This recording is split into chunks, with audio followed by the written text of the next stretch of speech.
investing in startups is that most of the time I'm running into these companies when they have very, very few users. In the case of Clubhouse, for example, I think they had 500 daily active users when we led the Series A. Substack, which is another company I know we'll talk a bit more about, only had a few hundred writers that were getting going.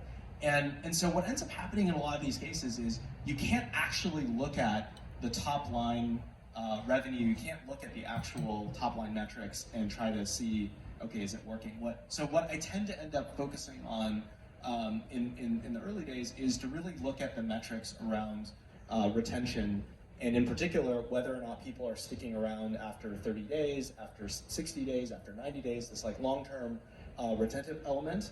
And then, based on the framework that I was talking about earlier, if they're in multiple markets, they're in multiple demographics, I really want them to actually break apart not just their aggregate metrics, but like city by city or company by company, how are they actually doing, or country by country, and show that they're actually creating amazing retention metrics across many of these smaller markets.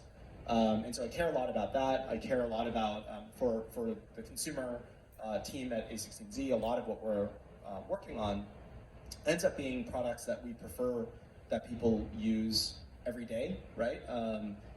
Versus, the fintech team, hopefully if you're investing in a new kind of insurance company, you're not using it every day, you're using it very infrequently. But, for most of the products that we're working on, we want people to use it all the time. And so we'll often look at the frequency of usage. So we'll look at their daily actives versus monthly actives as a ratio.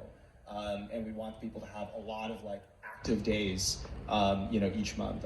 We look a lot at, many of these network effects driven companies have a notion of, they kind of have sides of a network.